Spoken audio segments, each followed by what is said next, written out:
4 grandes bavures policières ont été enregistrées dans la semaine du 13 au 19 décembre 2021 à Kinshasa.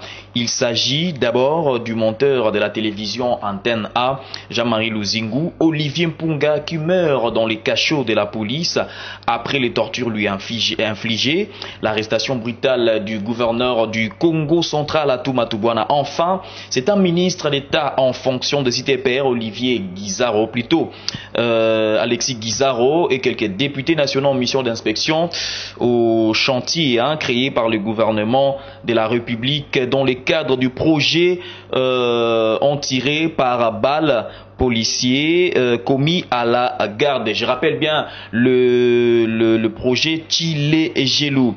Nous allons passer également en revue ce sujet d'actualité qui a causé aussi des morts. La population s'oppose à l'accord entre les polices rwandaises et congolaises. Pour commenter toute cette actualité, je reçois sur ce plateau un analyste politique.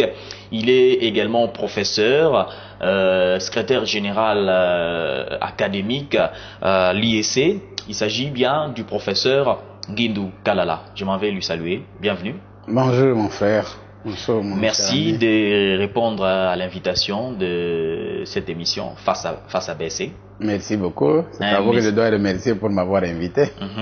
Un message à la population congolaise parce que ça fait un longtemps qu'on s'est plus retrouvé. Effectivement. Bon, la première des choses, c'est d'abord vous présenter mes meilleurs vœux de nouvel an. Et merci. Surtout des bonnes fêtes de Jésus-Christ qui va nous arriver.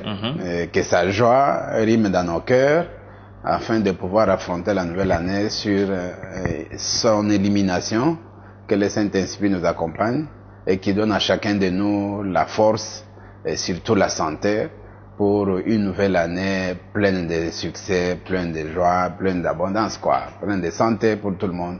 Je souhaite ça à tous les peuples congolais pour qu'ils affrontent la nouvelle année dans un nouvel élan, avec un nouveau esprit.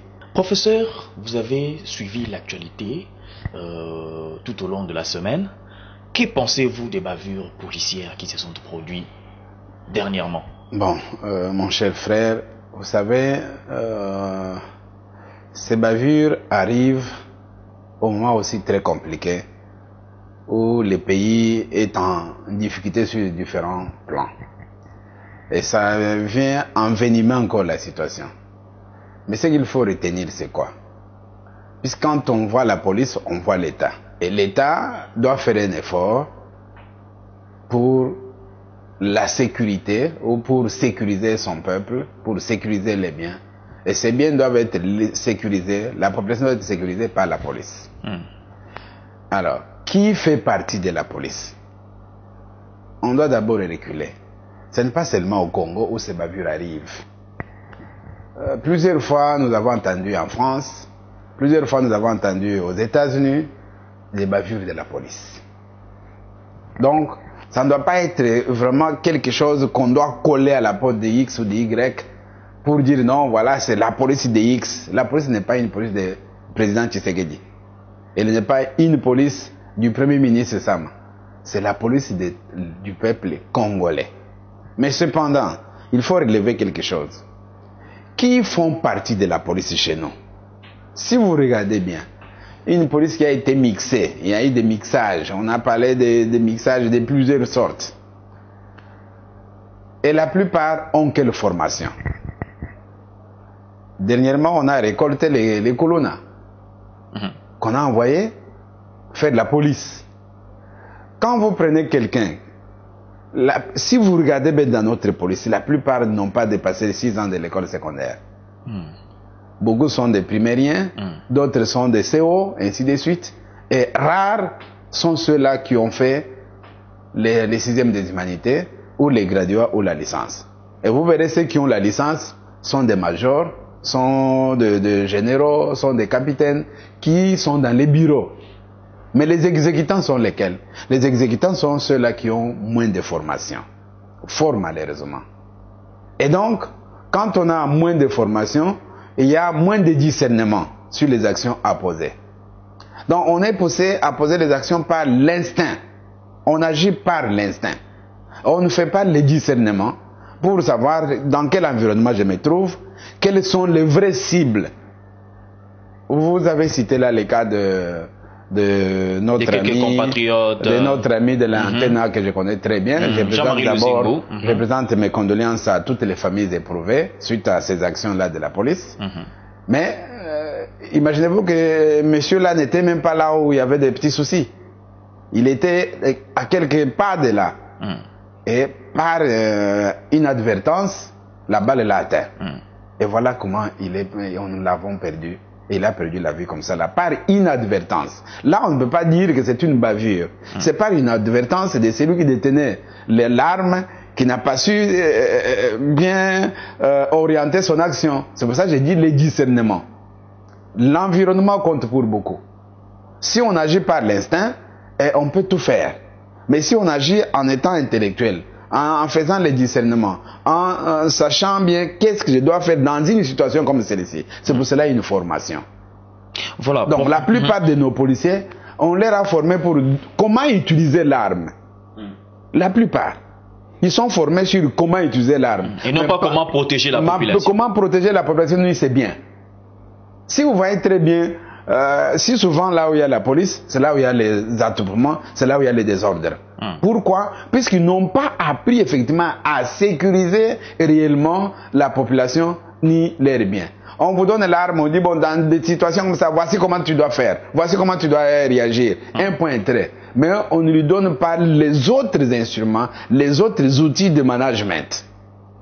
Voilà, professeur, serait-il raisonnable de manière jurisprudentielle de voir la responsabilité directe du président Tshisekedi dans le bavure policière qui endeuille le famille congolaise dont la capitale est à Goma? Mais, écoutez mon frère, nous l'avons dit sur le président Kabila.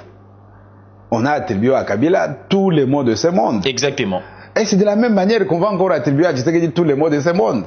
Pourquoi Kabila, pourquoi Tshisekedi? Puis ce sont les numéros 1 de commandement de la police. Numéro 1, on dit bien les commandants généraux, les commandants suprêmes de la police et des forces armées. C'est à ce titre-là qu'on les lui attribue. Mais est-ce qu'il est acteur physique de l'acte posé? Mais alors pourquoi le même personne qui entonne le refrain bavure policière disait que Kabila a tué, Kabila a fait ceci? Maintenant à l'époque, ceux qui sont de l'opposition peuvent le dire. Mais je viens de le dire tout à l'heure. Nous avons attribué ça à Kabila hier. Et aujourd'hui, on l'attribue aussi à Tshisekedi. Mais la question, c'est pour ça que j'ai parlé de discernement. Voilà. Est-ce que Kabila ou Tshisekedi sont des acteurs physiques, des auteurs physiques des actes commis par la police? En droit, on dirait non. Ils ne sont pas des acteurs physiques ou des auteurs physiques des actes commis. Ils ne sont pas responsables physiquement. Mais ils sont responsables du fait qu'ils sont les commandants suprêmes des armées et de la police. C'est à ce titre-là qu'on lui attribue cela. Mais il n'est pas un acteur physique, il n'est pas l'auteur physique qui a commis l'acte. L'acte a été commis par la police. Il a même là aussi, ce n'est pas les commandants de la ville pour dire non, c'est Kassongo. Ce n'est pas Kassongo qui a commis l'acte. Mais qu'est-ce qui a changé pour que le même fait soit qualifié autrement? Non, on n'a pas qualifié autrement. Moi, je parle sur le fait de discernement des actes. Même en droit, quel est l'auteur matériel, quel est l'auteur moral et quel est l'auteur physique? Vous avez 3 types de catégories d'auteurs. On va vous condamner en fonction de que vous vous trouviez soit comme auteur physique, comme auteur moral, comme auteur matériel. Donc, c'est la même chose que je vous ai dit hier. Nous l'avons attribué à Kabila, aujourd'hui nous l'attribuons à Tshisekedi. Pourquoi? C'est question de formation. On n'a pas formé bien la police. Et ça incombe à qui? Ça incombe au chef de l'État qui lui oriente, qui lui décide, qui lui donne des orientations au commandant de la police pour la formation permanente des éléments de la police dans des environnements de ce genre-là. Comment on doit se comporter? Dans les environnements, dans des situations de ce genre-là, comment la police doit se comporter? Je viens de vous dire tout à l'heure là que notre police, la plupart n'ont pas les diplômes d'État. Ceux qui ont les diplômes d'État et ceux qui ont les diplômes de graduat ou de licence sont des hauts placés. Ils sont dans les bureaux, ils ne sont pas des exécutants sur le terrain. Quand vous allez sur le terrain, vous vous retrouvez avec nos frères qui ont moins de discernement, ont moins d'attention sur les faits et n'analysent pas les faits et n'analysent pas immédiatement. Ils n'ont pas beaucoup d'instruments, ils n'ont pas beaucoup d'outils de management des situations.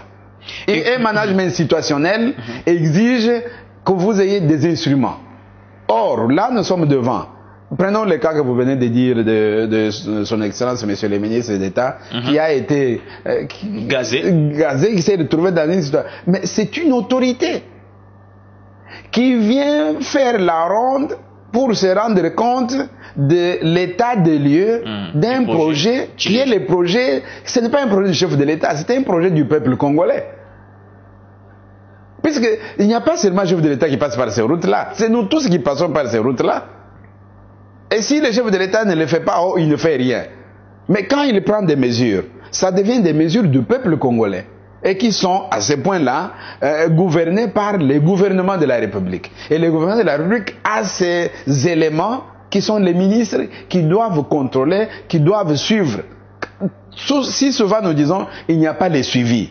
Mais regardez cette fois-là, le ministre d'État lui-même est sur le terrain pour suivre les projets, pour savoir à quel état il se trouve. Et un étranger qui barricade la route, qui occupe la concession, même si c'était sa concession, mettons entre guillemets, parce que je ne connais pas bien la situation, j'ai suivi par les médias qu'il se prévale le droit de dire que c'est sa concession, qu'on a amputé, etc. Mais l'État peut toujours saisir une concession privée pour un intérêt général, pour un intérêt public. Si on dit, voilà, nous avons vu le boulevard du 30 juin, on a élargi. Nous avons vu Colonel Moudimba, jusque là où il y a l'ambassade du Gabon. Mais on a empiété une partie du terrain de l'ambassade de Gabon. Est-ce que l'ambassade de Gabon est venue réclamer pourquoi vous avez empiété ici? Les privés qui sont là, ils se sont passés pour dire pourquoi vous avez empiété ici? Quand c'est l'intérêt général, l'État a droit de pouvoir le faire. Oui, professeur, comment nos autorités attendent et voient les dénonciations, mais sans aucune action forte n'est menée pour décourager les bavures? Écoutez, les bavures plutôt. Les bavures sont constatées, mais ce n'est pas vous qui allez faire la justice. Nous avons la justice pour ça. Une fois que dans la population il y a une bavure qui est intervenue, immédiatement la justice doit être saisie. Que je sache, la justice a été déjà saisie, soit pour ce qui concerne mais le gouvernement doit s'impliquer aussi face à cette bavure. Non. Oui. Il y a un ministre de la justice. Non, le gouvernement s'implique à travers son ministre de la justice. Lorsque nous voyons le ministre de la justice, nous voyons directement le gouvernement. Oui, mais effectivement, il est le représentant du gouvernement dans son domaine, dans son secteur. Et que je sache bien, le ministre d'État, Guissaro, a dit bien que les messieurs ont été déjà arrêtés et les policiers même qui ont commis la bavure ont été déjà arrêtés. Ils sont dans les mains de la justice. C'est la justice maintenant qui doit suivre. Tu vas avoir des réformes dans la police. Ça, tout à fait vrai. Je viens de le dire tout à l'heure là pour la formation. La police actuelle... Est-ce que ça doit être limité tout juste par la formation? Non. La réforme doit être générale. Doit contempler tous les domaines de la police. Il y a la réforme pour la formation. Il y a la réforme aussi sur les recrutements. Est-ce que nos policiers qui sont recrutés là, ou qui sont là, est-ce que ce sont des policiers qu'on a recrutés maintenant? Ce ne sont pas des policiers. On n'a pas encore recruté la police maintenant là. Ça sont des policiers, d'autres sont des gendarmes de Mobutu qui sont encore là. Qui devraient déjà aller en pension. Si tu regardes bien sur la route, la plupart de ces policiers sont des vieux. Et qui ont encore la même mentalité de l'époque, de rançonner les uns et les autres, de tracasser les uns et les autres. Donc, il y a une réforme qui doit se faire d'abord en commençant par les recrutements. Qui est-ce qu'on doit recruter dans la police? Quelles sont les conditions? Quels sont les critères? Quel niveau il doit avoir? Quelle moralité? Quelle intégralité physique, etc., etc.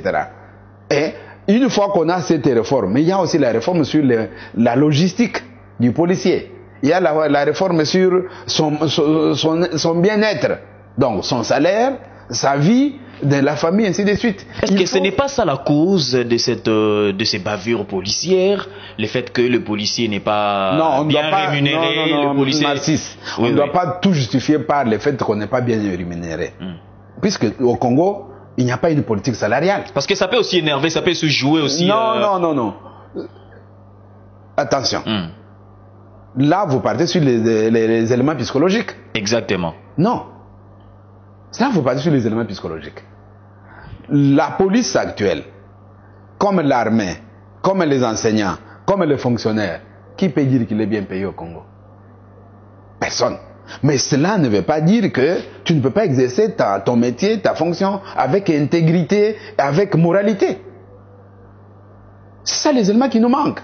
On ne peut pas se réfugier derrière le fait de dire qu'on n'est pas bien payé. Alors si on n'est pas bien payé, allons dans les privés.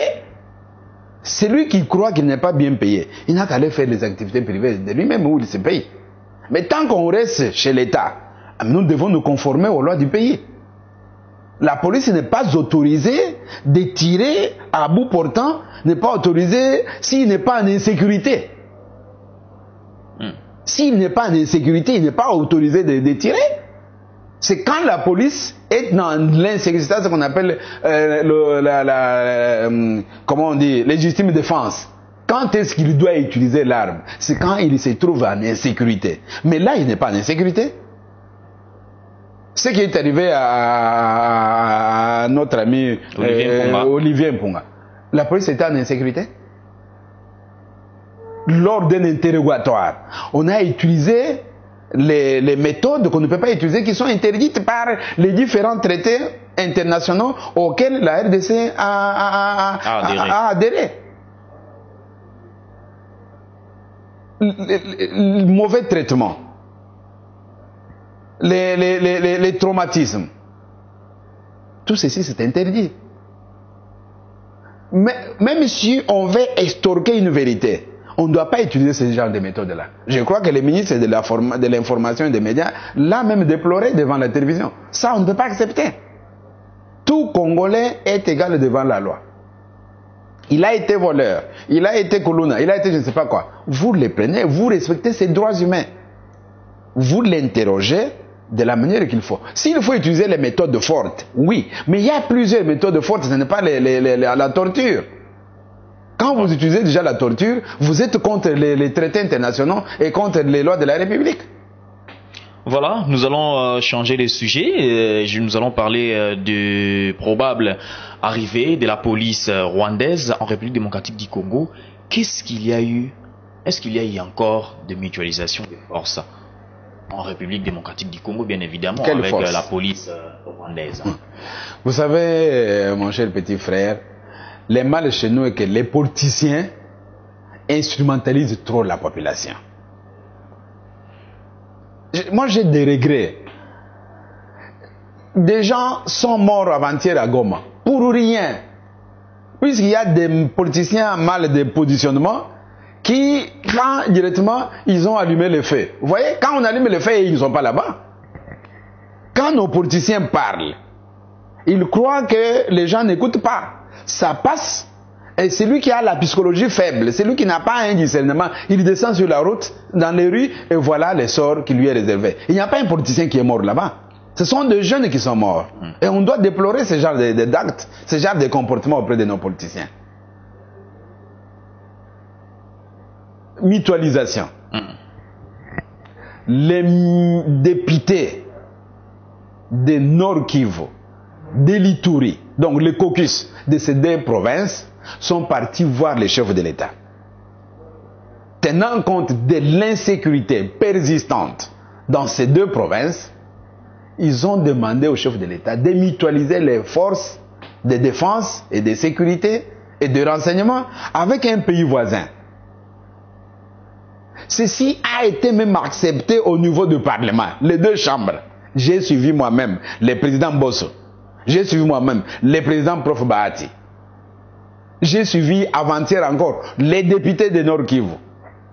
C'est nous. Ils se donnent même la paternité de la mutualisation des forces avec les pays voisins, l'Ouganda. Ça, c'est connu de tous. Mais nous avons entendu ici, j'ai suivi sur... Mais ça a commencé ainsi. Mais attendez, mon cher frère, attendez. Mais ça a toujours commencé ainsi. Vous savez, je dois vous révéler une chose. La guerre de l'Est ne date pas de maintenant. Nous le savons. La guerre de l'Est, c'est depuis Mobutu que ça date. Ce n'est pas de maintenant. Qu'on n'impute pas à X, Y pour dire non, c'est elle qui a mené la guerre. Mais même s'il faut parler de Kabila. Mais Kabila, quand il est arrivé avec eux. Ce sont eux qui l'ont porté au pouvoir. Donc, laissons ces genres de comportements qui ne nous amènent à nulle part. Et regardez, les politiciens en mal de positionnement, chaque fois, quand il y a un petit rien, qui vient des réseaux sociaux, mais pas d'eux, même les politiciens. Pourquoi aujourd'hui, je vais revenir sur votre question, pourquoi aujourd'hui les politiciens ne peuvent pas demander à la population de marcher puisque nous n'avons pas de l'eau? Sur la ville de Kinshasa, comme dans toute l'étendue de la République, nous n'avons pas de l'eau potable. Pourquoi les politiciens ne peuvent pas faire des marches puisque nous n'avons pas du courant? Puisque le RAM... Les sociales, non, les sociales. Les politiciens sont où pour les sociales? Les politiciens vont parler de la dépolitisation de la CENI, qui ne sert absolument à rien. Tous, ils ont été élus avec cette même CENI-là, avec leurs amis qui étaient à la CENI. Pourquoi en 2006? Pourquoi en 2011? Pourquoi en 2018 ils n'ont pas demandé la politisation? Et ils vont prendre la population aujourd'hui, la mener dehors pour dire la politisation, nous demandons qu'ils ne comprennent même rien. J'ai vu hier les mamans qui parlaient, nous ne voulons pas de Kadima. Ils ne connaissent même pas Kadima. Qu'ils ne connaissent même pas. Et ils ne connaissent même pas quel est le rôle que Kadima doit jouer à la CENI. Seulement puisque les politiciens ont dit nous ne voulons pas de Kadima. Ça veut dire quoi, nous ne voulons pas de Kadima? Vous voyez ça? Donc, au lieu de parler du social, nous n'avons pas de l'eau, nous n'avons pas du courant, nous n'avons pas de route, nous n'avons pas de services de santé convenables. Mais c'est ça les matières sur lesquelles ils doivent parler. C'est ça les matières sur lesquelles ils doivent converger. Puisque la guerre concerne aussi la population. Attendez. Quelle guerre? La guerre qui fait vivre. Je reviens. La guerre, les policiers rwandais à Goma. Hier,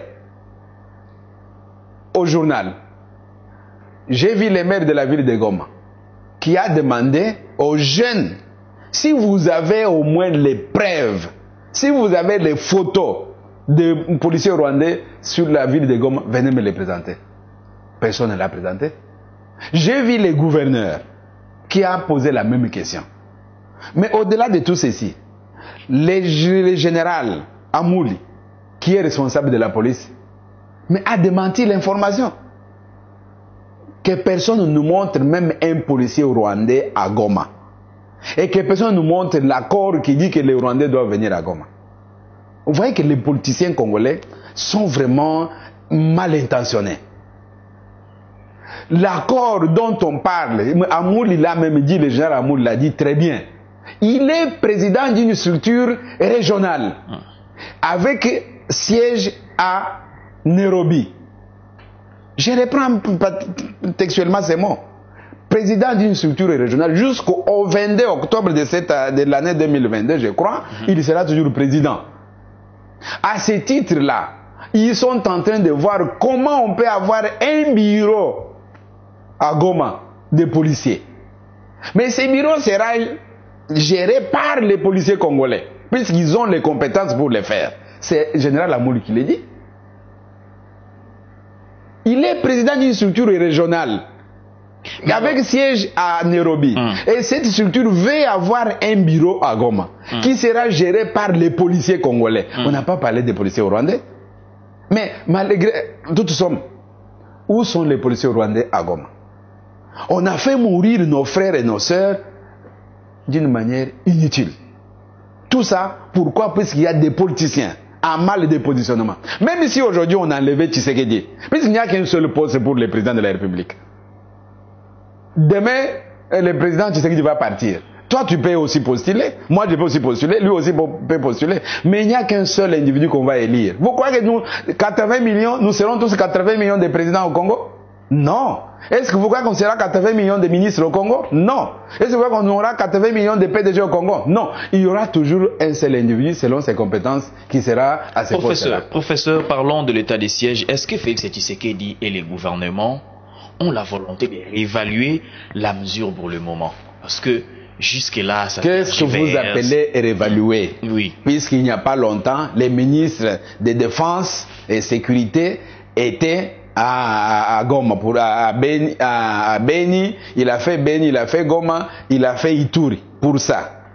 Il n'y a pas longtemps, le premier ministre lui-même. Attendez. Il faudrait qu'il y ait quand même la réévaluation de cet état de siège. La mutualisation de force a commencé quand? Ça a commencé il y a 2 semaines. Ça a commencé il y a 2 semaines. On évalue quelque chose qui vient à peine de commencer. Est-ce que vous savez les méthodes d'évaluation? Il y a l'évaluation ex ante, ex post et a priori. 3 étapes d'évaluation. Au début, ils ont évalué, puisque les caucus des députés ont demandé la mutualisation avec les forces de l'Ouganda plutôt, et c'est arrivé. Et vous avez vu vous-même la force de frappe de nos forces armées, les FARDC et les forces de l'UPDF. Aujourd'hui, à 80%, on a éliminé les bastions des ADF.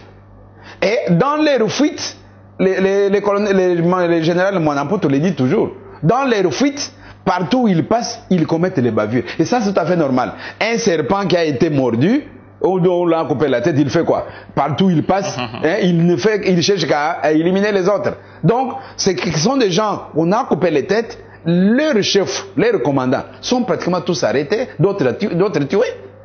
Donc, il y a les exécutants maintenant qui, dans leur fuite, ils commettent des bavures.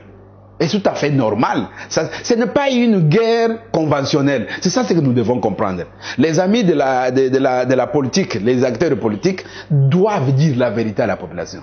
Ce n'est pas une guerre conventionnelle. Pour savoir qu'il y a Mercis, et ici il y a Guindou, et je connais que Mercis utilise telle stratégie, Mercis a telle troupe, et Guindou a telle troupe, et je peux le... Non. Ça sont des gens qui commettent... C'est la guérilla. Guérilleristes. Ils sortent quand ils veulent et ils sont parmi nous. C'est pour cela qu'on demande que la population collabore. Ces gens-là sont dans la population.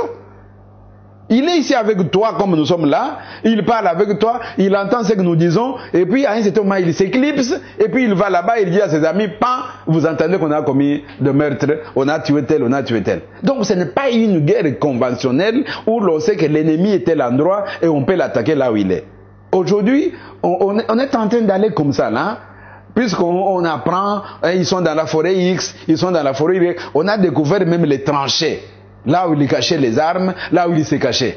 Mais ça aussi, c'est puisqu'il y a la population qui a collaboré. Si la population, dans toutes les guerres, si la population ne collabore pas, mais écoutez, nous devons quand même, allons sur la scène internationale. Toutes les grandes armées du monde sont en Afghanistan, 20 ans durant.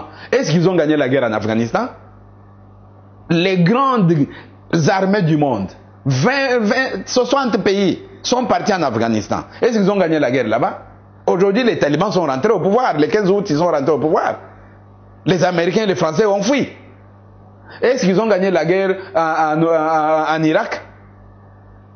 Ils ont fui, ils ont abandonné l'Irak. L'Irak a été détruit. L'Afghanistan a été détruit. Est-ce qu'ils ont gagné la guerre ici en Libye? Ils ont détruit Libye. Moi, j'étais en Libye 3 mois avant qu'on tue Kadhafi. Libye, c'était un pays désert, en désert. L'eau, Kadhafi a fait dessaler l'eau de la mer. Il a donné de l'eau à tout le monde. Est-ce que tu peux imaginer que Kadhafi, Libye n'a jamais importé les produits agricoles? C'est un pays désertique. Avec l'eau de la mer, on a fait l'irrigation partout. Tu manges tout libyen. Est-ce que tu sais qu'en Libye, aucun étudiant libyen était dehors? Tous étudiaient là-bas avec une bourse de 1500 $. Est-ce que tu sais que la Libye n'a jamais de dette publique? La dette internationale? D'où il y a une mauvaise volonté. Mais alors, donc, il faut qu'on nous dise la vérité, qu'ils disent à la population, qu'ils laissent les amis là continuer et que la population collabore, puisqu'aujourd'hui on a récupéré plusieurs villages. Nous les suivons. Plusieurs villages ont été récupérés, plusieurs routes ont été récupérées. Mais on ne peut pas féliciter nos troupes qui sont au front, il y en a qui meurent. Sont les Congolais comme vous, qui ont abandonné leur famille ici. Au lieu de les féliciter, au lieu d'être derrière, au lieu de les encourager, et nous ne faisons que les décourager. Mais ils ont des familles ici. Ces militaires-là ont abandonné les familles ici. Ils meurent pour nous. Est-ce qu'ils ont devant eux... Non, il faut qu'on se dise la vérité. Voilà. Est-ce qu'ils sont devant eux, ils ont une guerre conventionnelle? Je viens de vous donner le cas de l'Afghanistan. Je viens de vous donner le cas de l'Irak. Mais vous voulez que je continue? Libye, j'ai donné le cas de Libye. La Syrie, pas loin de la Syrie, ça fait maintenant 8 ans, 10 ans que la Syrie est en guerre. Ils sont partis en Syrie. Ils ont abandonné. Les États-Unis ont assisté les forces révolutionnaires de la Syrie. Jusqu'aujourd'hui, ils sont là en combat. Mais vous nous dites, nous, la guerre à l'Est qui est là depuis plus de 20 ans. C'est depuis 1984, si vous ne savez pas. Nous sommes en guerre à l'Est depuis 1984. Nous avons la MONUSCO, si ça fait 20 ans. Qu'est-ce que la MONUSCO a apporté comme résultat? Ils ont amené tout l'armement du monde ici. La MONUSCO est pleine là-bas à l'Est. Qu'est-ce que la MONUSCO a fait? Voilà. Professeur, merci d'avoir répondu à toutes nos questions. Nous vous remercions d'avoir répondu surtout à notre invitation. Un dernier message, un dernier mot à la population pour que nous puissions finir avec cette émission. C'est moi qui dois vous remercier. Merci pour m'avoir invité ici pour qu'on partage ensemble les paix qu'on connaît. Ce que je peux demander à notre population, c'est l'amour de notre pays. Ce que je peux demander à notre population, c'est de s'aimer. Et nous n'avons pas un autre pays. Et les dirigeants que nous avons, c'est nous qui les avons choisis. Même si ça a été choisi mal ou pas, mais nous les avons, nous devons rester derrière nos dirigeants. Vous vous imaginez, quand vous, dans les réseaux sociaux, du matin au soir, vous insultez un président de la République, qui va les respecter? Vous croyez qu'à l'étranger, on va les respecter? Si vous-même, vous les peuples congolais, vous ne respectez pas votre président, vous ne lui donnez pas le poids qu'il doit avoir, et vous voulez qu'on les respecte ailleurs? Commençons d'abord par nous aimer. Je crois que l'année 2022 doit amener la sagesse à chacun de nous pour que l'amour règne entre nous et que nous soyons de vrais nationalistes. On n'est pas encore nationaliste, on est nationaliste de parole, mais en pratique on ne l'est pas. Je préfère que cette année 2022, mon vœu est que vous et moi, nous soyons un pour que nous puissions combattre les mal d'où qu'ils viennent, afin que notre pays puisse se mettre sur les rails de développement. Merci professeur Nguendou, je rappelle que vous êtes secrétaire général académique à l'IEC. Merci d'avoir répondu à toutes nos questions. Merci beaucoup mon frère. Merci à vous d'avoir suivi cette émission. Nous vous donnons rendez-vous au prochain numéro avec le même plaisir. Bye bye.